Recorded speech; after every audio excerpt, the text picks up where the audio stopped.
அம்மா என்னம்மா இன்னைக்கு சமையல்? இன்னைக்கு கறி எடுத்துட்டு வந்தேன் காலையில். இப்போ வந்து சமையல் ஆயிடுச்சு. கறி குழம்பு வச்சுருக்கிறேன். இப்போ எடுத்து நான் இப்போ வந்து சட்டி அடுப்பில் வச்சு மணக்க போகிறேன். சரியா? சரி சரி. இது இன்னைக்கு ஞாயிற்றுக்கிழமை காலையில் இது. சரிம்மா. குழம்பு வந்துட்டுருக்கு. இதுக்கப்புறம் நம்ம ஆயிலில் ஃப்ரை பண்ண போகிறோம்.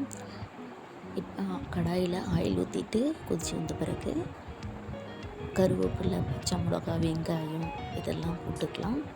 இது வந்து சிம்பிளாக பண்ணுறது தான். சிம்பிள் அண்ட் ஈஸி, டேஸ்ட்டாகவும் இருக்கும். இது கொதி வந்த பிறகு நம்ம மிளகாத்தூள் போடலாம். இது வந்து வீட்டு மிளகாத்தூள் மாம் ப்ரிப்ரேஷன். இதுக்கு தனியாக வீடியோ போடுறேன். இந்த பவுட்ரு டேஸ்ட்டாக இருக்கும். என்னடா காரமாக இருக்குமா இவ்வளோ போடுறாங்க அப்படிலாம் நினைக்கிறோன்னா இது டேஸ்டியாக இருக்கும். இது நல்லா வெந்த பிறகு நம்ம குழம்புலாம் தனியாக பிரித்து வச்சுருக்க பீஸ் மட்டும் போடலாம். இது இன்னுமே டேஸ்ட்டாக இருக்கும். சிக்கன் தனியாக வந்து போடுறத விட இந்த மாதிரி நம்ம குழம்புல இருக்கிறது மட்டும் எடுத்து போடுறது இன்னுமே சூப்பராக இருக்கும். பிஜி ஹாஸ்டல்லாம் ஸ்டே பண்ணுறவங்க இது சிம்பிள் அண்ட் சூப்பரான மெத்தடில் குக் பண்ணி சாப்பிட்லாம். டேஸ்டியாகவும் இருக்கும். Okay, thank you.